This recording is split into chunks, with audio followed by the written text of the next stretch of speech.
Negotiations with Iran begin again in Geneva Wednesday. The U.S. and several other countries are hoping to halt Iran's nuclear program. In return, Iran would get the chance to revive its crippled economy by the lifting of some international sanctions. But as America Tonight's Sheila McVicker reports, for one family in Michigan, improved relations may also bring the best chance of the return of their son and brother, who's currently being held as a spy in a Tehran prison. December 18th, 2011, Iranian state television. My name is Amir Hekmati. Amir Hekmati, born in 1983 in Flagstaff, Arizona, to Iranian-American parents, Benaz and Ali. One of 4 children in a close and active family. High school hockey star. An American combat veteran. As a U.S. Marine sergeant, he served tours in Iraq and Afghanistan. Well, I sure was proud of him, for wanting to serve his country. Post-Iraq, using his language skills, working as a defense contractor with a sideline in real estate.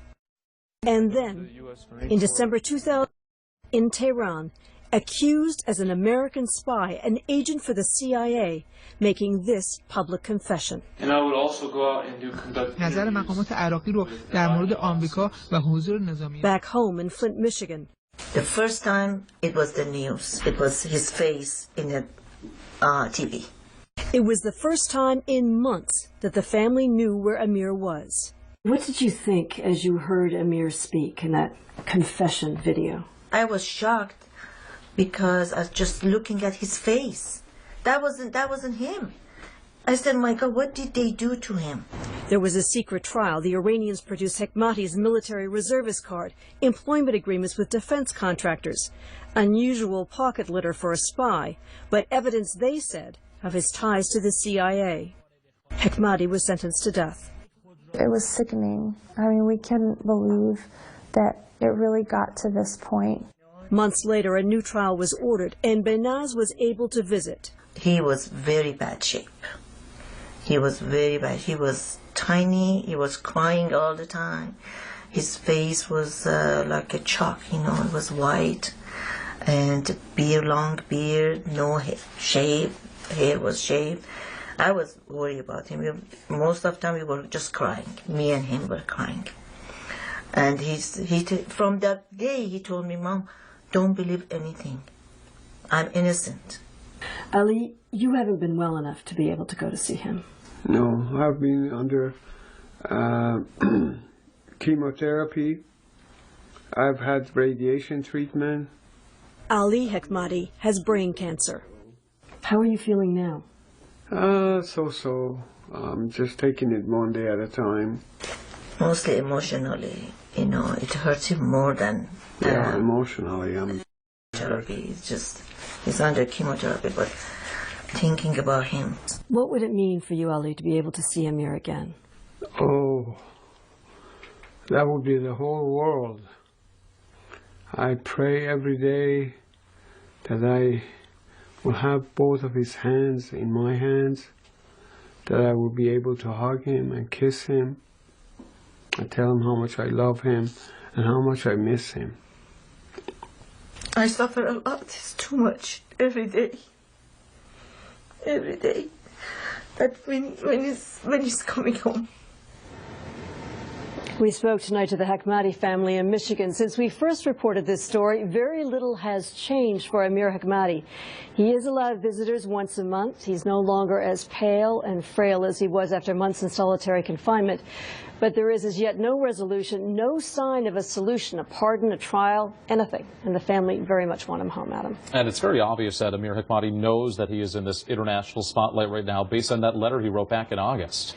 A letter that he wrote to Secretary Kerry was published in the British newspaper The Guardian, and in it he said to the Secretary, don't use me as a pawn. Don't trade me for somebody that the Iranians want to have back. I want a pardon. I'm an innocent man, and I deserve to be set free. Wow, very bold statement from him. Let's welcome into the conversation, if we could right now, Congressman Dan Kildee of Michigan. The Hekmati family lives in his district. He's been campaigning for Amir's release. I want to ask you first off, you're in communication with constituents all the time that have a variety of problems. What is it about this case in particular that has really captured your attention so much? You put a lot of time into this. Well, I just think about about what I would want if my son were being held in a prison on the other side of the world. I would want my congressman and the people that work for him to work every single day to try to get him home. So this has become rather personal for me and my staff. I think of Amir almost as if he's a member of my family, and I would want to do everything I can to help him. You've been trying to rally support among fellow congressmen and congresswomen to get behind him. You had more than 100 people sign on to a letter that you sent to the State Department back in July. Have you been able to get the ears of the administration? Is there any headway being made right now, in your opinion? We have, and we've been in regular contact with the State Department and with our UN representative. I talked to President Obama about Amir's situation personally, and I'm confident that our government is doing what we can.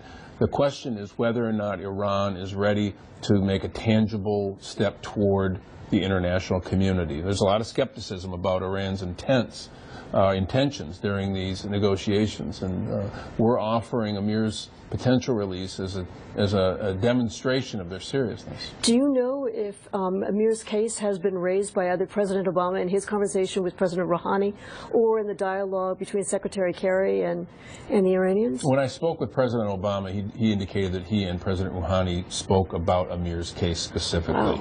And other United States representatives in the context of the multilateral negotiations around the nuclear issue, I know that the issue has been raised as well, directly with Iranian representatives.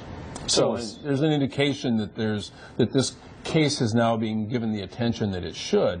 I think it's important to note that we don't expect Amir's case to be dealt with in the context specifically of the nuclear agreement, but hopefully the nuclear agreement or the potential for a agreement would provide the context for Iran to move toward the international community by releasing Amir and the other Americans that are being held. A slightly warmer relationship. We hope so. A gesture of goodwill, if you would. A gesture of goodwill, but a demonstration of their seriousness. You know, obviously people should be skeptical. Iran, you know, is a nation that has a mixed record in terms of with the international community. Certainly the relationship with the United States since 1979 or so has been pretty difficult.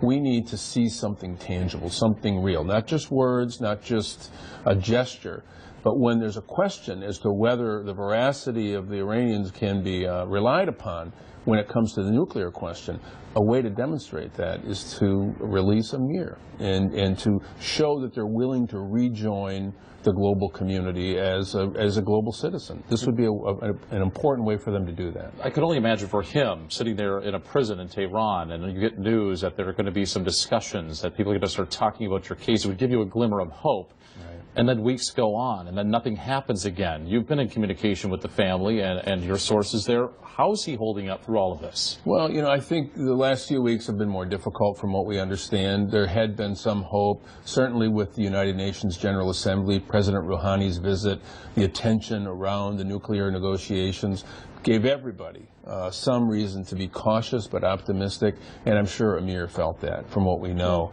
The fact that nothing's happened in the last month or so, I think, is affecting everybody. And I wrote Amir a letter just expressing to him that we will not give up, and I hope that it gets to him. We sent it to the prison in Tehran.